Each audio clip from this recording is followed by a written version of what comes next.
Hello everyone, Bob here. Today we're going to talk about the original Friday the 13th from 1980.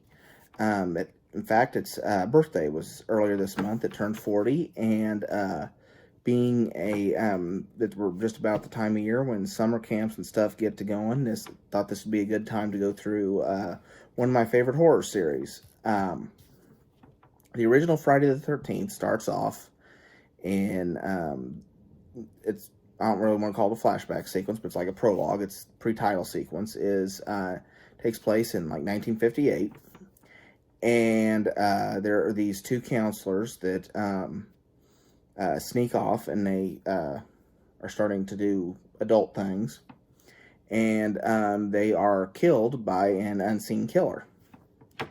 And so flash forward to, it calls it the present day, but timeline-wise, it'd be like 1979, 1980, somewhere in there.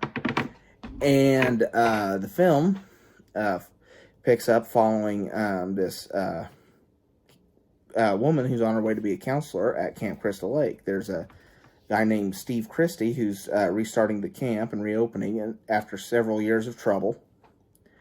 And everyone's warning her against it, Camp Blood's, call it Camp Blood, it has a death curse and all that stuff. And, well, she goes anyway. Long story short, she doesn't make it. And so a lot of the other counselors start dropping one by one. And, spoiler, it isn't Jason that's the killer in this one, it's his mother. And, how does this film act 40 years later? I mean, first off, the movie itself it came in the wake of Halloween. It was trying to copy its approach. There were many others. It wasn't just Friday the 13th that did it. But instead of relying on tension and suspense to build the way John Carpenter did, Sean Cunningham, who directed, and Victor Miller, who wrote the movie, they had the suspense angle from, as in who did it, but the film relied more on Tom Savini and his gory set pieces. Even the uncut version, which is out on Blu-ray now, even that version of the film, by today's standards, is pretty tame, but at the time it was censored. All these films were heavily censored by the Motion Picture Association of America in the 80s. But other than the complaint that it's a Halloween clone, it's a fun movie to watch. Is it my favorite in the series? No. But it's still a fun movie to watch. Kevin Bacon makes a very young appearance in this. The truck driver who's giving the counselor Annie the first is actually the voice of Belle's dad in Beauty and the Beast. Harry Crosby, who is in this movie, is actually the son of Bing Crosby. Interesting little tidbit.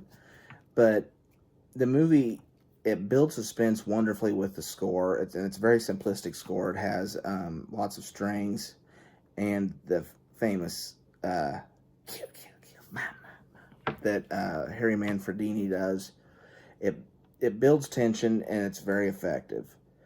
Again, like I say, the kills are not over the top by today's standards, but I know back in 1979, 1980, when they were making this movie, they were. Performances are solid. The direction is solid.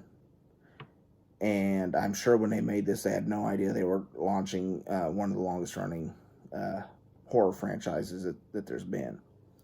When I watched it, the first time I watched this movie, it was actually on cable TV. It was on, I don't remember if it was HBO or Showtime. It was one of those. And I had already seen Halloween at that point, but I had wanted to watch it. And of course,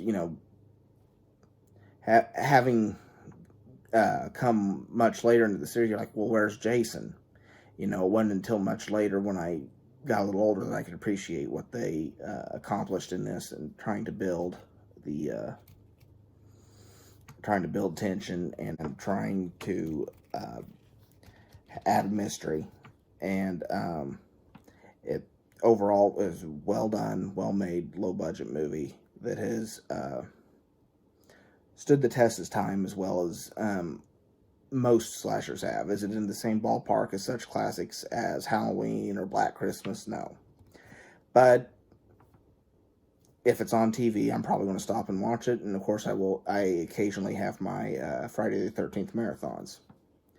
But anytime anymore I watch it, I will watch it once in a while on laserdisc, just for the nostalgia factor. Like I said in my when I did my collection Wednesday on the franchise. And but most of the time I will watch it on Blu-ray when I'm getting ready to go through the series. It isn't my go-to in the franchise, but I do enjoy this film quite well. So final rating, 7 out of 10.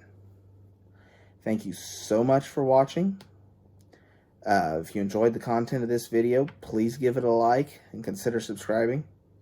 I try to have new content daily, but once in a while there's things that keep that from happening, but I apologize. I try to get everything up as smoothly as possible. Follow me on Facebook or Twitter. Just search for Bob the Film Guy. And for now, this is Bob, signing off.